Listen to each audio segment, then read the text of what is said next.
পশ্চিমবঙ্গের রাজনীতিতে গত ৪৮ ঘণ্টায় যা ঘটল তারপর একটাই প্রশ্ন সবার মনে ঘুরপাক খাচ্ছে, রাজ্য কি রাষ্ট্রপতির শাসনের দিকে এগোচ্ছে? যে কথাটা এতদিন শুধু আলোচনা স্তরেই ছিল সেটাই যেন এখন একটা জলজান্ত সম্ভাবনা হয়ে উঠছে। তো আজকে আমরা এই জটিল বিষয়টারই একেবারে ভেতর পর্যন্ত গিয়ে দেখব ঠিক কী ঘটছে আর তার মানেটাই বাকি। পুরো ব্যাপারটা পরিষ্কারভাবে বোঝার জন্য আমরা আলোচনাটাকে ৪টে ভাগে ভাগ করে নিয়েছি। প্রথমে দেখব তৈচিন কি এমন ঘটল যা নিয়ে এত তোলপাড়। তারপর আমরা একটু পেছনে ফিরে তাকাব বাংলার রাজনৈতিক হিংসার ইতিহাসে। ৩ নম্বরে আমরা বুঝব এই রাষ্ট্রপতি শাসন জিনিসটা আসলে কি, আমাদের সংবিধানে কি বলা আছে এই নিয়ে। আর সবশেষে এই সব কিছুর পর পশ্চিমবঙ্গের গণতন্ত্রের ভবিষ্যৎ কোন দিকে যাচ্ছে তা নিয়ে কথা বলব। চলুন তাহলে আর দেরি না করে একেবারে মূল ঘটনায় ঢুকে পড়া যাক। ঠিক কি ঘটল যা এই পুরো বিতর্কটা উস্কে দিল? প্রশ্নটা হঠাৎ করে জোরালো হয়ে উঠল দুটো বড়সড় প্রশাসনিক রদবদলের কারণে। রাজ্যের পুলিশের যিনি সর্বোচ্চ কর্তা মানে ডিজিপি আর প্রশাসনের যিনি মাথা মানে মুখ্য সচিব, এই দুটো পদেই আচমকা বদল আনা হয়েছে। অনেকেই মনে করছেন এটা শুধু একটা রুটিন বদলি নয়, বরং এর পেছনে ২০২৬ সালের বিধানসভা ভোটের আগে রাজ্যে একটা শান্তিপূর্ণ ভোটের পরিবেশ তৈরির একটা বড় পরিকল্পনা থাকতে পারে। এবার দেখুন ঘটনাগুলো কিভাবে পরপর ঘটল।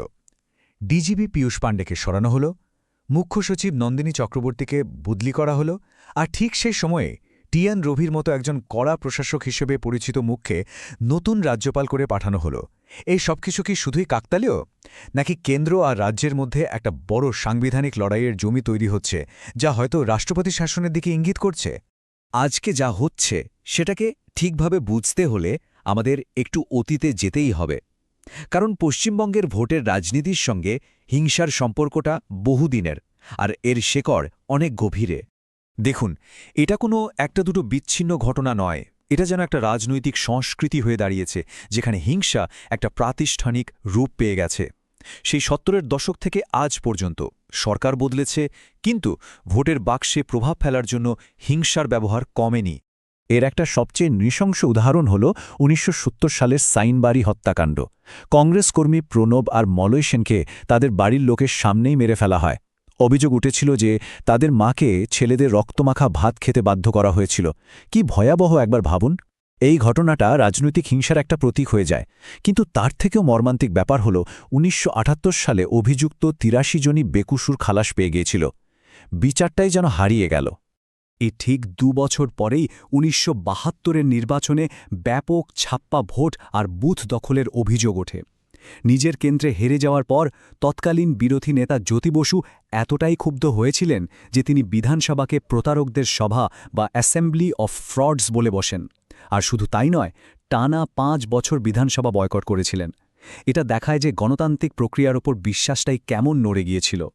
আর এই সংখ্যাটা দেখুন, বিভিন্ন বেসরকারি রিপোর্ট অনুযায়ী বামফ্রন্ট সরকারের ৩৪ বছরে মানে ১৯৭৭ থেকে ২০০৯ সালের মধ্যে পশ্চিমবঙ্গে রাজনৈতিক হিংসায় প্রায় ৫৫,০০০ মানুষ মারা গিয়েছিলেন। ভাবা যায় ৫৫,০০০! এটা শুধু একটা সংখ্যা নয়, এটা একটা লম্বা সময়ের গণতান্ত্রিক অবক্ষয়ের দলিল। আচ্ছা, ২০১১ সালে তো পালাবদল হলো, কিন্তু হিংসার সংস্কৃতিটা কি বদলালো? ২০১৮ সালের পঞ্চায়েত ভোট কিন্তু অন্য কথা বলছে। বিরোধীদের মনোনয়ন জমা দিতে বাধা দেওয়া, ভয় দেখানো, এসবের ফলে রাজ্যের প্রায় ৩৪% আসনে কোনো ভোটই হয়নি। মানে ১/৩ আসনের শাসক দল বিনা লড়াইয়ে জিতে গেল। এটা তো গণতন্ত্রের মূল ধারণার উপরই একটা বড় প্রশ্ন তুলে দেয়, তাই না? আর ২০২১ সালের বিধানসভা ভোটের পর যা হলো তা যেন আগের সব রেকর্ড ভেঙে দিল। প্রায় ১৩০০টা হিংসার ঘটনা, যার মধ্যে খুন, ধর্ষণের মতো মারাত্মক অভিযোগও ছিল।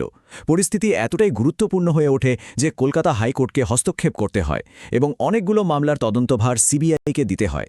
রাজ্যের আইন শৃঙ্খলা পরিস্থিতি নিয়ে এর থেকে বড় প্রশ্ন আর কি হতে পারে? তো এই যে এত অশান্তি, এত হিংসা, এই ধরনের একটা অস্বাভাবিক পরিস্থিতি সামাল দেওয়ার জন্য আমাদের সংবিধানে কি কোনো ব্যবস্থা আছে? চলুন এবার সেটাই দেখে নেওয়া যাক। দেখুন, সংবিধানের ৩৫৫ নম্বর ধারাটা হল পুরো ব্যাপারটার ভিত্তি। এই ধারাটা কেন্দ্র সরকারের ওপর দুটো বড় দায়িত্ব দেয়। ১. রাজ্যের ভেতরে বা বাইরে থেকে কোনো গণ্ডগোল হলে রাজ্যকে রক্ষা করা, আর ২. এটা নিশ্চিত করা যে রাজ্যের সরকার সংবিধান মেনে চলছে। মানে ৩৫৫ ধারাটা হল রাজ্যের জন্য একটা সাংবিধানিক রক্ষা কবচ।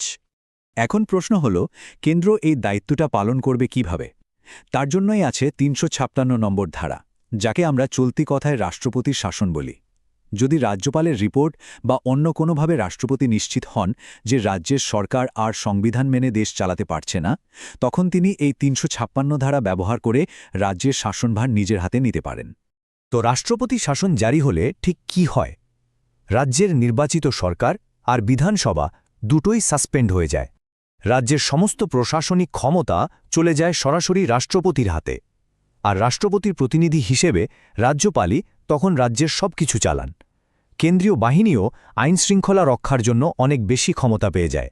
কিন্তু এর সবচেয়ে বড় প্রভাবটা পড়ে রাজ্যের পুলিশ আর আমলাদের উপর। তাদের রিপোর্টিং স্ট্রাকচারটায় পুরো বদলে যায়। তারা তখন আর রাজ্যের মন্ত্রীদের কাছে নয়, সরাসরি রাজ্যপাল আর কেন্দ্রের কাছে রিপোর্ট করে। এর মূল উদ্দেশ্যটাই হল প্রশাসনকে রাজনৈতিক চাপ থেকে মুক্ত করে নিরপেক্ষভাবে কাজ করতে দেওয়া। এই পুরো আলোচনাটা আমাদের একটা খুব মৌলিক প্রশ্নের সামনে এনে দাঁড় করায়। রাষ্ট্রপতি শাসন কি রাজ্যের এই সাংবিধানিক সংকট কাটানোর কোনো উপায়, নাকি এটা যুক্তরাষ্ট্রীয় ব্যবস্থার ওপর কেন্দ্রের একটা আঘাত? দেখুন, এই বিতর্কের দুটো দিকই খুব জোরালো। যারা এর পক্ষে তারা বলছেন রাজ্যের এই লাগাতার হিংসা বন্ধ করতে আর মানুষকে নির্ভয়ে ভোট দেওয়ার অধিকার ফিরিয়ে দিতে এটা জরুরি। আর যারা এর বিপক্ষে তাদের যুক্তি হলো এটা যুক্তরাষ্ট্রীয় কাঠামোর বিরোধী। একটা ভোটে জেতা সরকারকে এভাবে ফেলে দেওয়াটা গণতন্ত্রের জন্য একটা খুব খারাপ উদাহরণ তৈরি করবে। আসলে লড়াইটা শুধু একটা ধারা নিয়ে নয়, লড়াইটা গণতন্ত্রের সংজ্ঞা নিয়েই। গণতন্ত্র মানে কি? শুধু ভোট দিয়ে একটা সরকার তৈরি করা, নাকি ভয় ছাড়া ভোট দিতে পারাটাও গণতন্ত্র? আসল সমস্যাটা কি রাজ্যের হিংসার রাজনীতি, নাকি যুক্তরাষ্ট্রীয় কাঠামোয় কেন্দ্রের হস্তক্ষেপ? সমাধান কি কঠোর হাতে প্রশাসনকে চালানো, নাকি রাজ্যের অধিকারকে সম্মান করা?